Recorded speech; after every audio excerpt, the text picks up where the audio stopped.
मेरे प्यारे दलित आदिवासी उद्यमियों, स्टेक होल्डर, दलित इंडस्ट्रीज एसोसिएशन की ओर से आज 26 नवंबर को भारतीय संविधान दिवस की समस्त देशवासियों को हार्दिक शुभकामनाएं एवं हार्दिक बधाई।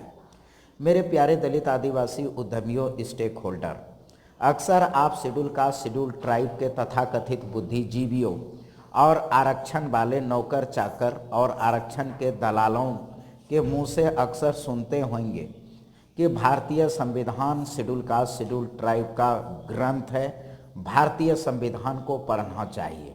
इसके दो वजह है। पहला वजह यह है कि भारतीय संविधान के निर्माता दलित आदिवासियों के भगवान डॉक्टर B.R. अम्बेडकर ने निर्माण किया है, इसका प्रारूप तैयार किया है, इसके जो है अनुच्छेद और अनुसूचियों को उन्होंने बनाया है। दूसरा कारण यह है कि अनुसूचित जाति और अनुसूचित जनजातियों के लिए इसमें आरक्षण का प्रावधान किया है। क्या इस दो कारणों से हमें संविधान पढ़ना चाहिए या कोई अन्य कारण है जो भारतीय संविधान को पढ़नी ही चाहिए और यह हमारा जो है अन्य धर्मों के धार्मिक ग्रंथों के समकक्ष यह ग्रंथ है? अगर ऐसा है तो आज़ादी के इतने सालों बाद भी यह समुदाय शेड्यूल कास्ट और शेड्यूल ट्राइब जो है मूर्ख और नासमझ है, यह आज भी जो है बेवकूफ़ है। इसके कई कारण हैं जो हम आगे चर्चा करेंगे। यदि आप शिक्षित हैं और थोड़ी सी सामान्य ज्ञान की आपको जानकारी है तो आप अपने से एक सवाल करें। यह सवाल है कि हमारा देश 15 अगस्त 1947 को आज़ाद हुआ। 15 अगस्त 1947 के पहले भारत का समस्त संसाधन और संपदा किसके हाथों में था? भारत का शासन और सत्ता किनके हाथों में था? भारत की पूंजी किनके हाथों में था? और भारत की समस्त भूमि वह किनके हाथों में था? आप सीधा सा एक लाइन में जवाब देंगे कि भारत का समस्त संसाधन, भारत की शासन और सत्ता, भारत की पूंजी, भारत की भूमि, ये अंग्रेज़ों के हाथों में था। मैंने भारतीय के हाथों में यह सभी नहीं था, यह अंग्रेज़ों के हाथों में था, इसलिए हम अंग्रेज़ों के गुलाम थे। मेरा दूसरा सवाल है कि 15 अगस्त 1947 को देश आज़ाद हुई, अब भारत का समस्त संसाधन, भारत के शासन और सत्ता, भारत की पूंजी, भारत की भूमि, यह किसके हाथों में स्थानांतरण हुआ या किसके हाथों में सौंपा गया? आप कहेंगे कि भारतीय के हाथों में सौंपी गई। आप यह नहीं कह सकते कि भारत सरकार के हाथों में, क्योंकि उस समय भारत सरकार नहीं बनी थी। एक सिंबॉलिक रूप से जो है यह कह दिया गया कि हम भारतीयों के हाथों में सौंप रहे हैं। यहाँ तक तो आपके बातों को समझ आ गई होगी कि आज़ादी के बाद भारत का समस्त संसाधन, आज़ादी के बाद भारत का शासन और सत्ता, भारत की पूंजी, भारत की भूमि, यह भारतीय के हाथों में सौंप दिया गया। इसलिए कहते हैं कि 15 अगस्त 1947 को हम आज़ाद हो गए। सही बात है, यहाँ तक आप लोगों ने समझ लिया होगा। अब यह बात अपने आप से प्रश्न कीजिए कि क्या अनुसूचित जाति और अनुसूचित जनजाति 1947 में भारतीय नहीं थे? आप कहेंगे कि यह कैसी बात कर रहे हैं, अनुसूचित जाति जनजाति जो है भारतीय थे। तो क्या आज के तिथि में 26 नवंबर 2025 को भारत के समस्त संसाधनों में शेड्यूल कास्ट, शेड्यूल ट्राइब की हिस्सेदारी कितनी है? आज 26 नवंबर 2025 को भारत के शासन और सत्ता में कितनी भागीदारी है? आज 26 नवंबर 2025 को भारत की पूंजी में अनुसूचित जाति और अनुसूचित जनजातियों की कितनी भागीदारी है? आज 26 नवंबर 2025 को भारत की कुल भूमियों में अनुसूचित जाति और जनजातियों की कितनी भागीदारी है, कितना उसको मिला आज़ादी के बाद? आप निरुत्तर हो जाएंगे। आपको क्या मिला? आरक्षण मिला। अच्छा, किसमें आरक्षण मिला? तो आरक्षण सिर्फ आपको शासन और सत्ता में मिला। आपके जो बेवकूफ बुद्धिजीवी जिसको कहते हैं, आरक्षण लेकर के सरकारी नौकरी करने वाले, आरक्षण लेकर के पढ़ने वाले, आरक्षण लेकर पढ़ करके फिर नौकरी करने वाले लोगों से पूछिए तो वह एक सवाल करेंगे और पूछेंगे कि आरक्षण कहाँ मिला? वो कहेंगे कि शासन में मिला, मतलब पॉलिटिकल रिजर्वेशन मिला। हाँ, रिजर्वेशन इन एजुकेशन मिला, रिजर्वेशन इन जो है प्रमोशन मिला, हाँ, रिजर्वेशन जो है हमको इन जॉब मिला। अरे मूर्खों के सरताज, गधाहा के जो है गुरु, वह जो है reservation in education, reservation in job, reservation in politics, reservation in promotion, यह शासन और सत्ता है। तो जब अंग्रेजों के हाथों में भारत का समस्त संसाधन था, उस संसाधन में तुमको रिजर्वेशन मिला? भारत के पूंजी में तुमको रिजर्वेशन मिला? भारत के भूमि में तुमको रिजर्वेशन मिला? तुम कहोगे बन नहीं। तो रिजर्वेशन कहाँ मिला? शासन और सत्ता में। तो क्या शासन और सत्ता के हाथों में संसाधन है? क्या शासन और सत्ता के हाथों में पूंजी है? क्या शासन और सत्ता के हाथों में कृषि योग्य भूमि है? तो तुमको मिला क्या? तुम कहोगे आरक्षण। मतलब कि आजादी से लेकर आज तक यह शेड्यूल कास्ट और शेड्यूल ट्राइब के लोग यह झुंझुना जो है, आरक्षण नामक जो झुंझुना, अब वो की एक चीज, 4 चीजों में मात्र एक चीज में आरक्षण मिला और आरक्षण के इर्द गिर्द इसके समस्त आंदोलन, इसके समस्त एक्टिविटी, इसके समस्त जो कार्य वही आरक्षण के इर्द गिर्द घूमता रहा और देश की समस्त संसाधन अन्य लोगों के हाथों में, देश की समस्त पूंजी सामान्य लोगों के हाथों में, देश की समस्त भूमि देश के अन्य लोगों के हाथों में। और तुमको क्या मिला? झुंझुना। इस झुंझुना आरक्षण की कहानी आगे बताते हैं। शेड्यूल कास्ट और शेड्यूल ट्राइब के लोग हिंदू धर्म ग्रंथों रामायण और महाभारतों को झूठ कथा कहते हैं। तो आइए हम भी एक झूठ कथा में से एक झूठी कहानी सुनाते हैं कि जब रामचंद्र जी जो है 14 साल के वनवास गए थे तो पहली बार वह किष्किंधा गए। वहाँ जो है उन्होंने सुग्रीव से एक एग्रीमेंट किया। क्या एग्रीमेंट किया? कि तुम यदि बाली का वध करवा दोगे तो किष्किंधा का तुमको राजा बना देंगे। एक और झूठ कथा है कि जब वह लंका के करीब में पहुँचे तो उन्होंने विभीषण के साथ एग्रीमेंट किया कि तुमको हम श्रीलंका का राजा बना देंगे। अब इस विषय पर थोड़ा सा अगर गौर करने वाली बात है कि किष्किंधा जो है राम ने अभी तक जीता नहीं था, ठीक है, और राम किष्किंधा के राजा नहीं थे, तो फिर उनका राज तिलक कैसे कर दिया भाई? सुग्रीव को कैसे राज तिलक कर दिया? उसी प्रकार अभी लंका का जो है उन्होंने जीता नहीं था और लंका के वो राजा नहीं थे, लेकिन इसके पहले उन्होंने क्या कर दिया? विभीषण का राज तिलक कर दिया। चलिए अब झूठ कथा से निकल करके थोड़ा सत्य कथा पर आते हैं। यदि किसी भी शेड्यूल कास्ट शेड्यूल ट्राइब के लोगों से पूछा जाए कि भाई SC ST को आरक्षण कैसे मिला, इसकी कहानी क्या है, तो बड़ा गर्व से सीना फुला करके वो कहेंगे कि 1932 ईस्वी में गांधी जी के साथ जो है यरवदा जेल में पूना पैक्ट हुआ था।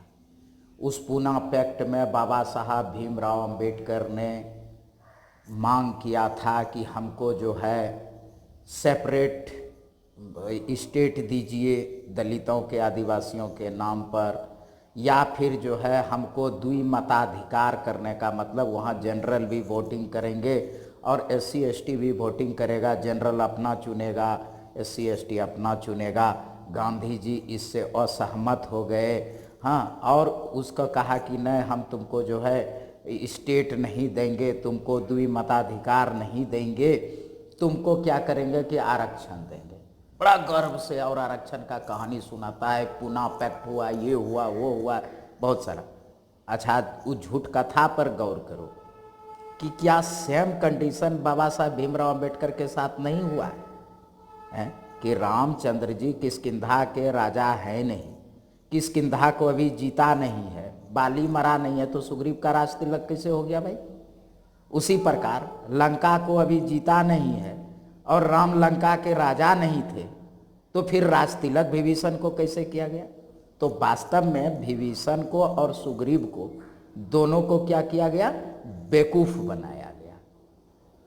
ठीक है, तो क्या तुमको ऐसा प्रतीत नहीं होता है कि तुम्हारे BR अम्बेडकर को बेवकूफ बनाया गया या तुम बेवकूफ हो? 1932 में पुणे पैक्ट हुआ। क्या देश जो है 1931 में आज़ाद हो गया था? गांधी जी एग्रीमेंट करने वाले और शेड्यूल कास्ट शेड्यूल ट्राइब के भविष्य का निर्माण करने वाले गांधी जी कौन होते हैं भाई? क्या 1932 में राज सत्ता जो है अंग्रेजों ने जो है गांधी जी को दे दिया था? या माना किस प्रकार जो है 1947 के बाद आज़ादी के बाद होगा, यह डिसाइड गांधी जी कौन करने वाले थे भाई? उसके साथ किस लिए एग्रीमेंट कर रहे थे आपके बाबा साहब भीमराव अंबेडकर? यह प्रश्न अपने से करते हैं। गांधी जी जो है कांग्रेस के एक लीडर थे, मात्र लीडर थे, वो एग्रीमेंट कर रहे थे, मतलब उसको क्या जो है कहीं ऐसा एविडेंस है कि अंग्रेजों ने उनको अधिकृत किया था कि आप जो है यह डिसाइड कीजिए? या आप लोगों के पास ऐसी कोई साक्ष्य है गूगल पर कि बाबा साहेब को जो है मतलब यह अधिकृत किया गया था कि नहीं, अनुसूचित जाति जनजाति का प्रतिनिधित्व आप करिए और गांधी जी के साथ एग्रीमेंट कीजिए, उसी एग्रीमेंट को हम मानेंगे, ऐसा कोई दस्तावेज है? तो तुम लोग कितने बड़े बेवकूफ हो, कितने बड़े बेवकूफ हो। तो इसकी असली कहानी क्या है? जब तुम्हारा देश 1947 के बाद आज़ाद ही हुआ है और शेड्यूल कास्ट शेड्यूल ट्राइब को स्टेट मिलेगा नहीं मिलेगा, शेड्यूल ट्राइब को क्या देंगे नहीं देंगे, यह डिसाइड 1932 में हो गया, मतलब 47 से पहले 32 में। और अंग्रेज का कोई प्रतिनिधि था क्या वो गांधी जी, कि वह जो है अंग्रेज के बदले में डॉक्टर BR अम्बेडकर से एग्रीमेंट कर रहे थे? और आपके अम्बेडकर इतने बड़े बेवकूफ़ या मूर्ख थे कि वो जो है SC ST का, या किसी ने उनको अधिकृत कर दिया था उस समय कि नहीं आप ही से क्या? अब 1932 में बाबा साहब भीमराव अम्बेडकर जितने भी अस्पृश्य थे, उस समय तो अस्पृश्य था, SC ST तो 1947 के बाद बना है, सूची जो है 1950 में बना है कि कौन शेड्यूल कास्ट होगा कौन नहीं होगा, ये तो 50 में। तो मतलब SC ST का सर्वे, इतना जागरूक थे SC ST कि उन्होंने जो है बाबा साहेब को मतलब अधिकृत कर दिया कि नहीं, हम लोगों का जो भाग्य होगा, हम लोग का जो फ्यूचर होगा आफ्टर इंडिपेंडेंस, आज़ादी के बाद, इसके लिए आप ही अधिकृत हैं। SC ST ने उनको अधिकृत कर दिया था, ऐसी कोई दस्तावेज है? या गांधी जी को अंग्रेजों ने कह दिया कि नहीं नहीं आप जो कहिएगा वही बात होगा? तो ये कितनी बड़ी फ्रॉडिज्म कहानी है। और इस बातों को कितना SC ST मतलब घमंड के साथ कहता है, करे वहाँ यरबदा जेल में गांधी जी रूठ गए, अनशन आंदोलन करने लगे कि ऐसा ऐसा नहीं। वह क्या था? आंदोलन का एक पार्ट था, आंदोलन का यह पार्ट था कि जैसे मुस्लिम लीग ने आगा खान ने जो है वह बताया अंग्रेजों को कि भाई जनगणना की जाए, तो जनगणना में जो है हिंदू अल्पसंख्यक हो गए, तो इसलिए उन्होंने कहा कि नहीं, आज का शेड्यूल कास्ट शेड्यूल ट्राइब, आज का OBC और आज का सवर्ण, यह हम लोग हिंदू हैं, काहे कि सेपरेट का जो बात होने लगे उसका एक पार्ट था कि नहीं आप अलग से उसके लिए आंदोलन नहीं कीजिए, उसके लिए हम क्या करेंगे कि आप हिंदू में शामिल होकर के कीजिए। उसकी आंदोलन थी, उसका अनशन कर रहे थे कि आप हिंदू से अलग नहीं हैं। अगर हम लोग दोनों मिलके लड़ेंगे, आप कांग्रेस को सपोर्ट कीजिए, SC ST जो आप अभी बोल रहे हैं स्पृश्य जाति, वह क्या होगा कि सब मिलजुल करके आज़ादी की लड़ाई करेंगे। जब देश आज़ाद हो जाएगा तब हम ऐसा ऐसा करेंगे। और आपके बाबा साहब मान गए। उस एग्रीमेंट में बोला कि हम आरक्षण देंगे, कहा हाँ हाँ ठीक है। कहा हम जो है 2 गो वोट करने का अधिकार नहीं देंगे, बोला हाँ हाँ ठीक है। कहा कि आपको स्टेट नहीं देने दें, अरे भाई देश ही नहीं आज़ाद हुआ है तो तुम दोगे क्या, और तुम होते हो कौन देने वाला गांधी जी, और यह कौन एग्रीमेंट करने वाला होते हैं कि भाई हम जो है कर लेंगे, क्योंकि सत्ता और शासन तो उस समय अंग्रेजों के हाथ में थे। ठीक है, वहीं से आरक्षण का अगर उपज हुआ है तो भारत के शेड्यूल कास्ट शेड्यूल ट्राइब का रिजर्वेशन का प्रोविजन जो है संपदा और संसाधन में क्यों नहीं की गई, भारत की पूंजी में क्यों नहीं किया गया भाई, कि जो रिजर्व बैंक बना है जो अंग्रेजों की पूंजी है उसमें SC ST का भी रिजर्वेशन होगा। भारत में जितना भूमि है आज़ाद होने के बाद यह एग्रीमेंट क्यों नहीं किया गया। और कौन स्टेट जो है भारत में शामिल होता नहीं होता, तो यह निर्धारण करने वाले बाबा साहब अम्बेडकर और गांधी कौन थे भाई। लेकिन वह लोग जानते थे, ब्राह्मणों ने सवर्णों ने आरक्षण का विरोध किया है, सब दिन आरक्षण को मांगा नहीं है। अगर आरक्षण वास्तव में फ्रूटफुल होता और विकास के लिए होता तो सवर्ण और ब्राह्मण आरक्षण की मांग करता। उन्होंने मांग कभी नहीं किया है, विरोध किया है, उसने विरोध किया है। अब कहेंगे कि 10% तो अभी जो है मिला है EWS में कभी नहीं कहा गया है कि सवर्णों को दिया जाए। उसने क्या कहा, इकोनॉमिक वीकर सेक्शन, उसमें कोई भी हो सकता है। आरक्षण अगर इतना फ्रूटफुल होता है तो यह जो है चीज़ें कि पूना पैक्ट से ही हुआ है, आरक्षण मिला, आरक्षण का ऐसा हुआ, ये सारी कहानी जो है मनगढ़ंत है, फालतू है। और आज भी अगर SC ST इसको एक्सेप्ट करता है, क्योंकि 1947 में देश आज़ाद हुई है, अब बात पूना पैक्ट 1932 की हो रही है। शेड्यूल कास्ट और शेड्यूल ट्राइब 1950 में बना है, और रिप्रेजेंटेटिव किसका था शेड्यूल कास्ट शेड्यूल ट्राइब का, वो वहाँ का था भाई। उस समय स्टेट भी नहीं थे, बाबा साहब महाराष्ट्र के थे।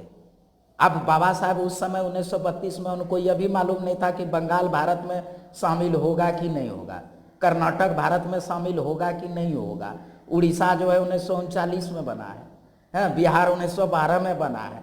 तो कौन इसमें जो है शामिल होगा आज़ाद के बाद, यह खुद भी नहीं। तो सर्वमान्य अपने मने से बन गए कि हम रिप्रेजेंटेटिव हैं SC ST के। अब वो कह दिया कि नहीं हम जो है आपको ये देते हैं, और इसी आरक्षण पर आप लोग झूल रहे हैं, इसी आरक्षण के लिए कह रहे हैं कि नहीं संविधान पढ़ना ही चाहिए, संविधान को पढ़ना ही चाहिए, क्योंकि उसी में हमारा ये चीज़ें हैं। तो आप बताइए ना भाई कि संविधान में कहाँ लिखा हुआ है कि भारत के समस्त संसाधनों में SC ST की भागीदारी होगी। ये कहाँ लिखा हुआ है कि भारत के समस्त पूंजियों में SC ST की भागीदारी होगी। भारत का समस्त भूमि जो होगा उसका जो है 15% जो है SC ST का होगा। है क्या भारत के कुल भूमि का 15% SC ST को मिल गया है क्या? भारत का जितना, उसके तो और गलत कर दिया गया। संसाधन जितने थे भारत के, अगर आरक्षण का आधार पूना पैक्ट ही है, आरक्षण अगर पूना पैक्ट से उत्पन्न हुई है, तो आज के तिथि में 26 नवंबर 2025 को समस्त शेड्यूल कास्ट शेड्यूल ट्राइब के लोगों को अपने आप से यह प्रश्न पूछना चाहिए कि वहाँ जो है सर्वमान्य नेता डॉक्टर BR अम्बेडकर, जो कि सत्य नहीं है कि वह सारे शेड्यूल कास्ट शेड्यूल ट्राइब ने उनको अधिकृत कर दिया था, ऐसी बात नहीं है। लेकिन फिर भी अगर आप यह मानते हैं कि वह सर्वमान्य SC ST के सर्वमान्य लीडर थे और गांधी जी जो है रिप्रेजेंटेटिव ऑफ अंग्रेज थे, यानी अंग्रेजों ने उसको अधिकृत कर दिया था और SC ST ने जो है बाबा साहब को अधिकृत कर दिया था, अगर कुछ देर के लिए इसको मान भी लिया जाए, तो क्या बाबा साहब ने यह क्यों नहीं डिमांड किया कि आज़ादी के बाद जो भारत का संसाधन और संपदा होगा उसमें एससी एसटी की क्या भागीदारी होगी? यह प्रश्न क्यों नहीं किया बाबा साहब ने? यह प्रश्न क्यों नहीं किया कि जो पूंजी अभी अंग्रेजों के हाथ में है, वो जब भारत आज़ाद होगा तो वह पूंजी जो है उसमें भागीदारी एससी एसटी की कितनी होगी? जो भारत में जो है भूमि होगा, उस भूमि में एससी एसटी की कितनी होगी? यह प्रश्न बाबा साहब ने क्यों नहीं किया? यदि बाबा साहब ही सर्वमान्य नेता थे उस समय, और गांधी जी अगर प्रतिनिधि थे अंग्रेजों को, कि अंग्रेजों ने कह दिया था कि गांधी तुम जो कहोगे वही कर लेंगे, तो क्या गांधी ने यह कहा? नहीं कहा, क्योंकि वह लोग जानते थे, उस समय के सवर्ण और उस समय के जो भी ये थे वह जानते थे कि अस्पृश्य जाति जब कल शेड्यूल का शेड्यूल ट्राइब बनेगा और लोकतंत्र स्थापित होगी, देश आज़ाद होगा, तो वहाँ समानता की बात होगी। लेकिन जब समानता, मालूम है ना कि बाल गंगाधर तिलक ने क्या कहा था कि यदि इक्वलिटी होगी, ऐसी आज़ादी मुझे नहीं चाहिए जहाँ शूद्र जो है इक्वल होगा। तो ये सारी चीज़ों को ध्यान में रखते उन लोगों ने क्या कहा कि एक झुंझुना फैलाओ। अभी तो एससी एसटी 1932 में जो अभी का एससी एसटी और उस समय का अस्पृश्य, उस समय का अस्पृश्य तो बेचारा जो है जानवरों की स्थिति में था। उसमें एक तो अंग्रेज के अनुकंपा पर, अंग्रेज के ग्रेस पर एक नेता उभरा है, डॉक्टर बी.आर. अम्बेडकर। ऐसा करो कि इसी को मोल्ड कर दो। तो उन्होंने क्या किया कि आने वाले फ्यूचर का शेड्यूल ट्राइब, 1947 के बाद का शेड्यूल कैसा है और 1900 पहले का अस्पृश्य जाति, कि अस्पृश्यों को समस्त संसाधन से वंचित करने के लिए, अस्पृश्यों को भारत की पूंजी से वंचित करने के लिए, अस्पृश्यों को भारत की भूमि से वंचित करने के लिए शासन और सत्ता में थोड़ी सी भागीदारी दे दो, जिसका नाम आरक्षण है। इससे क्या होगा कि ऐसा उलझेगा शेड्यूल का शेड्यूल ट्राइब, यानी अस्पृश्य ऐसा उलझेगा कि संसाधन पर किसकी कब्जा है इसका पता ही नहीं रहेगा, पूंजी पर किसकी कब्जा हो गई आज़ादी के बाद पता ही नहीं रहेगा, भूमि पर किसकी कब्जा हो गई आज़ादी के बाद ये पता ही नहीं रहेगा। माना ऐसा उलझा दो इसको, और बदले में वही आरक्षण नामक झुंझुना इसके हाथों में थमा दिया। और आज भी जो है वही झुंझुना जो है शेड्यूल का शेड्यूल ट्राइब बजा रहा है और कहता है कि भारतीय संविधान हमारा धर्म ग्रंथ है, हमारा जो है भाई सबसे बड़े ग्रंथ जो है संविधान है। क्यों? क्योंकि उसमें आरक्षण का भाई प्रोविजन किया गया है। क्यों? क्योंकि उसको बाबा साहब ने लिखा। उस संविधान सभा में कितने शेड्यूल का शेड्यूल ट्राइब के लोग शामिल हुआ है, क्या यह आपने कभी खोजने का प्रयास किया है?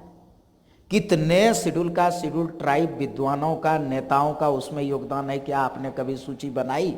नहीं बनाई। क्यों? क्योंकि आप झुंझुना बजाने में मगन है। आज का तिथि क्या है भाई? आज का क्या हुआ कि आज़ाद होने के बाद अंग्रेजों ने पूछा, उस समय के लीडर्स जो रिप्रेजेंट कर रहे थे और चाह रहे थे कि आज़ादी का जो है स्थानांतरण हो, तो उस प्रतिनिधि मंडल से अंग्रेजों ने पूछा कि देश आज़ाद होगी तो समस्त संसाधन और संपदा कहाँ जाएगा? प्रतिनिधियों ने कहा, आज़ाद भारत के प्रतिनिधियों ने कहा कि भाई वो सरकार रखेगी और उसमें भागीदारी होगा। उस समय तो दे दिया अंग्रेजों ने, कुछ दिन सरकार ने उसको चलाया, क्या करके? कॉरपोरेशन बना करके, उसको जो है कंपनी, गवर्नमेंट कंपनी बना के। आज क्या कर दिया? उसको निजीकरण, खत्म कहानी। इसके बाद पूंजी, कहा पूंजी का क्या करोगे? प्रतिनिधि मंडलों का सभी जितने भी भारतीय नागरिक हैं उसमें सबको पूंजी देंगे और वो जो है उसका डेवलपमेंट करेंगे। कहा ठीक है। बाद में क्या कर दिया? उसको बैंक बना दिया। बैंक बना दिया, सारे लोगों का पूंजी उसमें जमा हो गया। एससी एसटी को क्या मिला? ठन ठन गोपाल, औंठा मिला, कुछ नहीं। उसमें सब कॉरपोरेट घराने का उस पर आधिपत्य हो गया। भूमि, जब देश आज़ाद हो गया तो सभी भारतीयों का भूमि हो गया। वो क्या कर दिया, जमींदारों को पुनः वापस कर दी गई। आज फॉरवर्डों को, सवर्णों को असंख्य जमीन है, SC ST झुंझुना बजा रहा है। शासन और सत्ता, पॉलिटिकल रिजर्वेशन दे दी गई। अब उसमें वही लोग होते हैं जो उसका झुंझुना बजाता है। और नौकरी में जो है धीरे धीरे उसको निजीकरण कर दिया तो नौकरी खत्म। अब UPSC और स्टेट कमीशन में जो है डायरेक्ट बहाली, वो भी खत्म।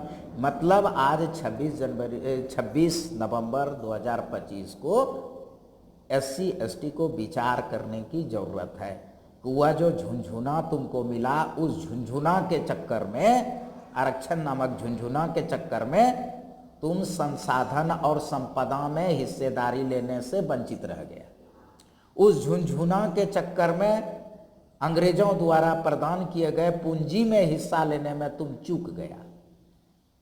उस झुंझुना के चक्कर में भारत की जो भूमि थी वह तुमको प्राप्त नहीं हुआ। और बाबा साहब इस बात को जान गए। लास्ट में इसलिए तुमको कहा कि शिक्षित बनो, संगठित हो और संघर्ष करो। तुमने क्या समझा कि शिक्षा लेंगे नौकरी करने के लिए, संगठित होंगे क्या चीज के लिए भाई, आरक्षण के लिए। हाँ, लड़ाई लड़ेंगे आरक्षण का, और संघर्ष किसके करेंगे भाई, प्रमोशन के लिए और आरक्षण के लिए। तो तुम जो है उसका अर्थ ही उल्टा लगा लिया।